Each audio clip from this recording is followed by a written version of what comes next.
Maria Mole voadora. A mãe decidiu fazer uma daquelas receitas especiais que traziam sorrisos às crianças, Maria Mole.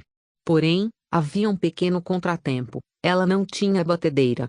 Mas o pai, conhecido por sua habilidade em improvisar soluções, estava determinado a resolver esse probleminha. Com algumas expressões pensativas, o pai revirou o que tinha à disposição e logo surgiu uma grande ideia. Ele pegou o motor de um velho liquidificador, aquele que havia sido retirado há tempos por não funcionar direito. Com maestria e criatividade, ele fez ajustes, juntando-o de ponta cabeça a uma antiga televisão, também fora de uso. O pai desmontou a televisão, selecionou cuidadosamente os 3 lados que se encaixariam perfeitamente, criando um espaço no meio para encaixar o motor do liquidificador. O cenário estava montado, e o pai estava vibrante para testar sua engenhoca. Com uma certa expectativa, ele colocou o conjunto sobre a mesa e ligou o motor. O que aconteceu em seguida foi uma explosão de movimento frenético. A velocidade do liquidificador transformou a cozinha em um caos, fazendo com que o conteúdo do recipiente voasse em todas as direções. Risadas de surpresa e diversão dispararam, enquanto os flocos de Maria Mole e o caldo doce se espalhavam, cobrindo cabelos e rostos. Enquanto a mãe soltava algumas palavras de reprovação pela bagunça que o pai havia causado, as crianças não disfarçavam a alegria e a empolgação. Tentando soltar a Maria Mole dos cabelos, lambendo os dedos, rindo da emergência deliciosa. Era um momento de caos doce, onde o pai havia tentado criar uma solução barata como um gênio da improvisação. Olhou a cena com um misto de orgulho e perplexidade. Ele sabia que o plano havia saído um pouco do controle, mas também não pôde conter a risada ao ver o acontecimento.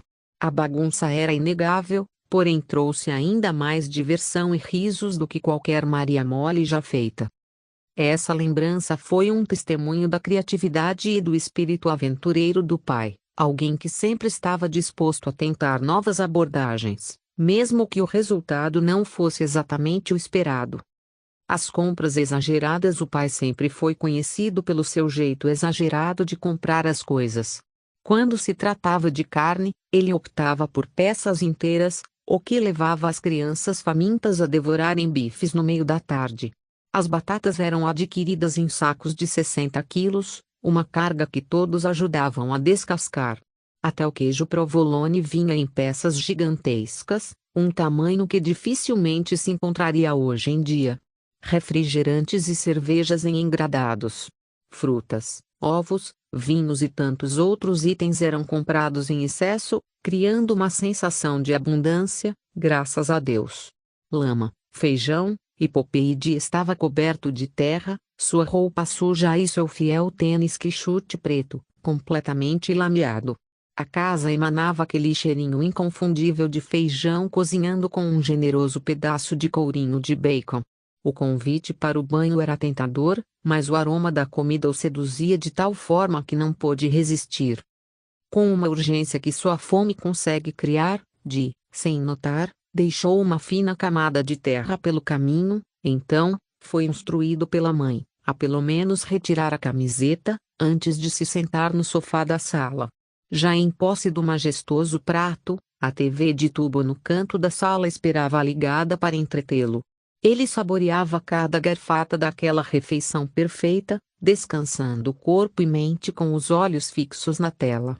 O marinheiro Popeye se aventurava em suas histórias engraçadas com Brutus e Olivia Palito e o comilão Dudu, marcando aquele instante que poderia ser banal, não fosse pelo sabor daquela comida. Era um daqueles momentos mágicos em que a simplicidade de um prato delicioso, a sujeira de um dia de brincadeiras, a fragrância do feijão diversão, mais um desenho animado, se uniram para criar uma memória que perdurará por toda a vida. Os domingos em casa. A semana inteira era apenas uma contagem regressiva para essa explosão de sabor e alegria. Por quê? Porque o menu dominical trazia um verdadeiro espetáculo, o lendário frango no molho e a sempre bem-vinda Coca-Cola. Ah, sim, aquele era o momento em que os pratos eram carregados com uma generosidade exagerada, o arroz se misturava com o feijão, competindo por espaço com um pedaço suculento de frango. Era uma combinação capaz de fazer o estômago dançar de alegria.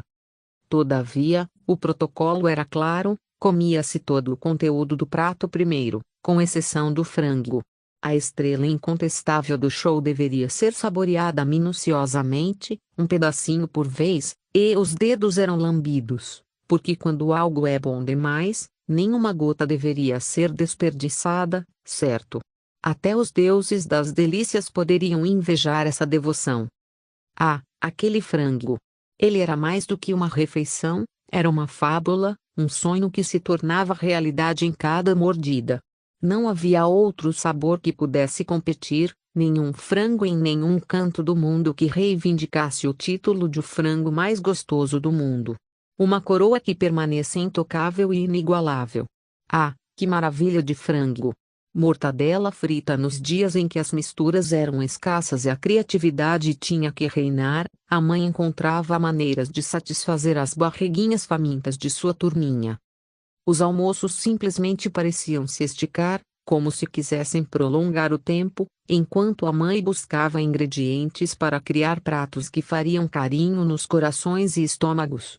Entre todas as suas criações, uma brilhava como uma verdadeira joia gastronômica: a mortadela frita com arroz e feijão.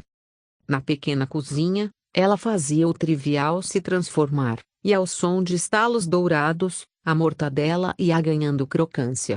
O aroma se espalhava e traziam os pequenos que se juntavam ao redor, barrigas roncando de expectativa.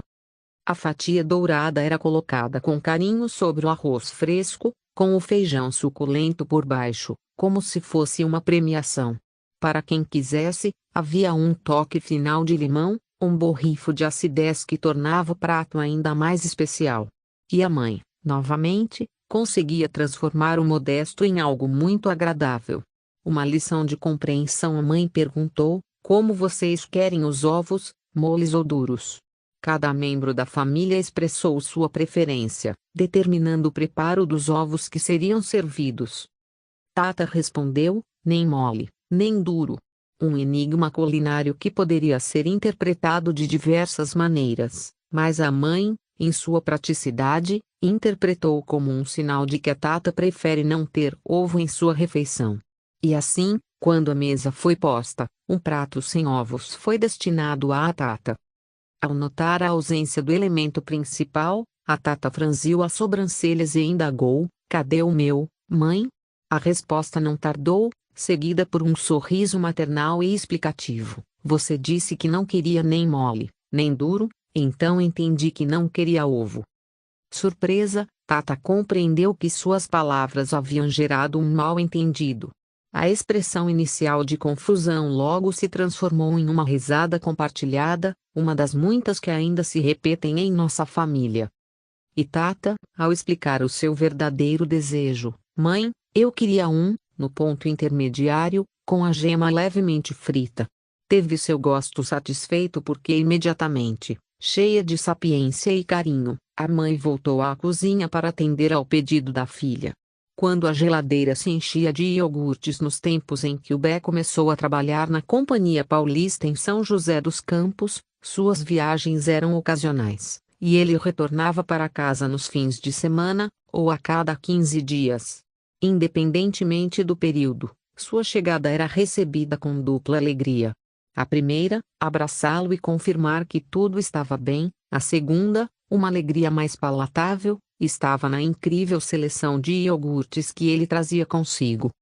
A geladeira se transformava em um tesouro de variedades, abarrotada de potes de iogurte de todos os tipos e tamanhos.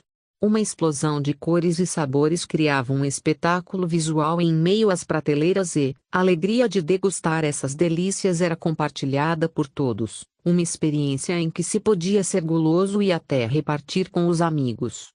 Os pães congelados em uma casa onde a padaria mais próxima estava a uma distância considerável. Os pais descobriram um segredo culinário que se transformou em tradição familiar: congelar pães.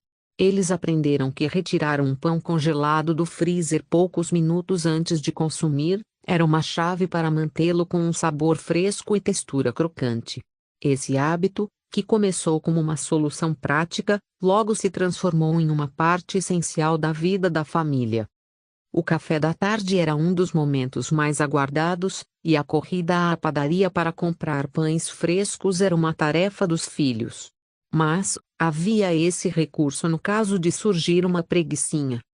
O hábito se tornou tão corriqueiro que o impulso de trocar os pães frescos pelos congelados era automático. Ao retornarem da padaria com sacolas cheias de pães quentinhos, a tentativa de pegar um pão congelado no freezer era irresistível. A mãe e o pai riam das expressões confusas dos filhos, enquanto ele segurava pães frescos em uma mão e olhavam para o freezer com pães congelados na outra. Era como uma batalha entre o desejo instantâneo de sabor fresco e a tradição de anos de pães congelados que incluíam recém-saídos do forno.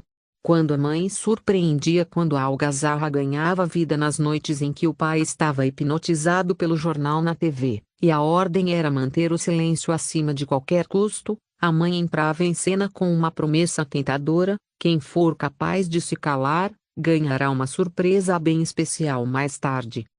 E lá vinha ela, a mestra das surpresas, carregando uma bandeja de pão torrado. A reação da turminha não tinha preço. Queriam protestar, declarar greve de silêncio, cruzar os braços, porque nas mentes infantis, a combinação silêncio e pão torrado não era exatamente a explosão da alegria que esperavam. No início, demonstravam irritação, até que alguém ousasse pegar o primeiro pedaço.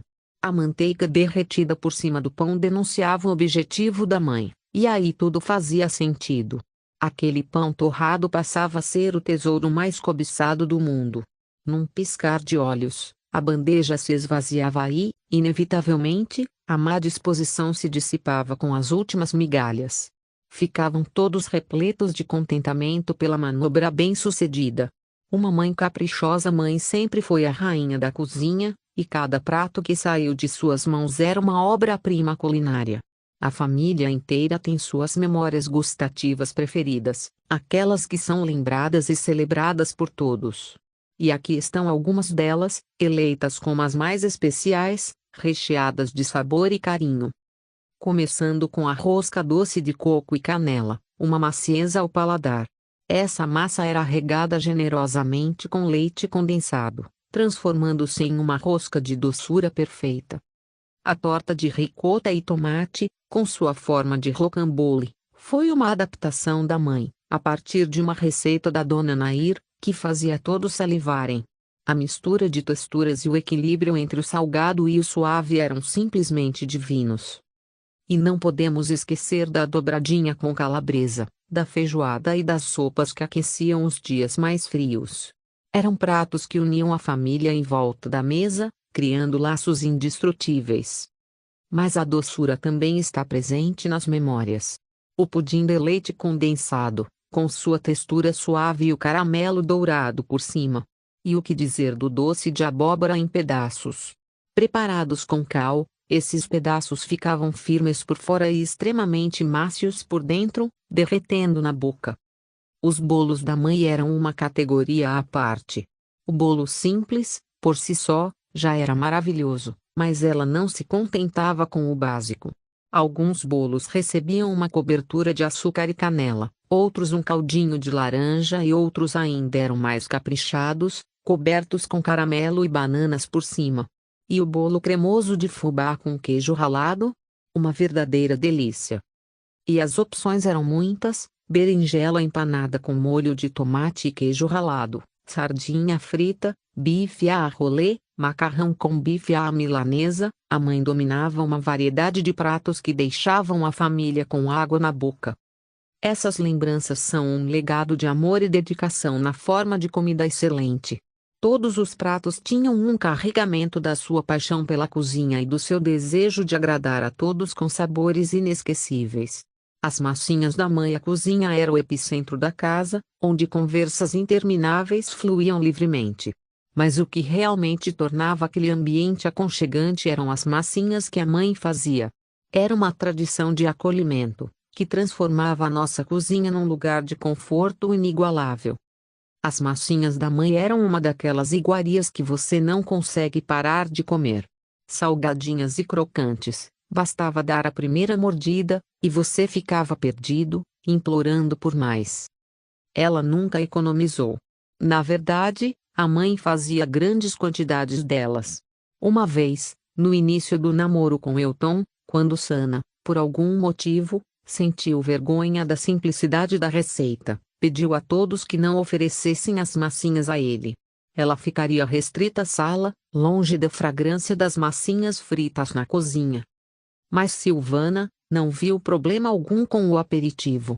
Ela, que sempre teve um espírito irreverente, não deu confiança ao pedido de Sana. Em plena rebeldia, ela pegou uma bandeja de massinhas e levou-a diretamente no colo de Elton. Foi um ato de coragem, e se arriscou com um sorriso de canto de boca. Os olhos de Sana faiscaram de volta para ela. Elton ficou surpreso quando as massinhas foram colocadas na frente dele. Ele pegou uma, deu uma mordida e depois outra, e outra. Até que todo o prato estava vazio. Para a surpresa de Sana, Elton não apenas adorou o petisco, como também pediu por mais. A vergonha dela desapareceu naquele momento e esse episódio marcou o início de uma relação especial entre as massinhas e o Elton. Ele se tornou um fã incondicional das massinhas da mãe, e sempre que nos visitava, fazia questão de pedir, com uma sincera cumplicidade, para ela fazer mais um pouco. As massinhas da mãe se tornaram um elo entre todos, uma lembrança de como uma fórmula descomplicada pode unir gerações. Essa mesma receita colheu também o início do namoro entre o Bé e a Toninha, enquanto jogavam baralho. Entre outras incontáveis cenas nos quais a massinha era o astro principal que compartilhamos ao redor da mesa. E mesmo com toda a simplicidade, essas massinhas mágicas da mãe sempre estavam prontas para fazer qualquer um se sentir em casa. O pai dos sabores, viagens, queijos e o paladar exigente. O pai sempre trazia consigo, a cada retorno de suas viagens, sacos repletos de batatas, cebolas, laranjas, macaúbas, limões, linguiças, carne de sol e uma variedade de produtos que se revezavam conforme a estação e o destino da viagem. No entanto, algumas coisas eram um padrão: queijos, especialmente os provolones enormes, e uma quantidade generosa de pinga.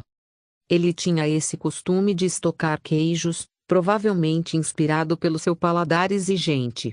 Ele era um verdadeiro conhecedor, capaz de discernir com maestria os sabores nobres e de alta qualidade das iguarias que trazia para casa. Quando se tratava de cerveja, por exemplo, ele tinha um gosto particular.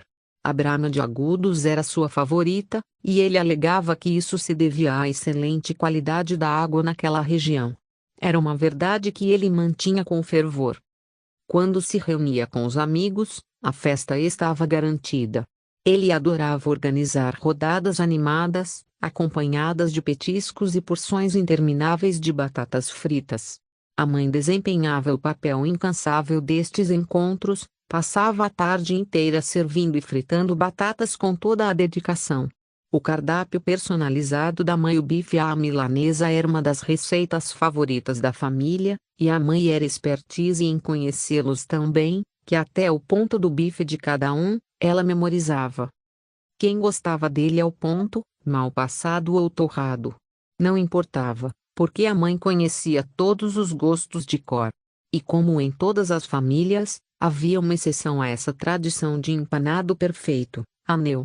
Para ela, aquela casquinha crocante era apenas um detalhe desnecessário.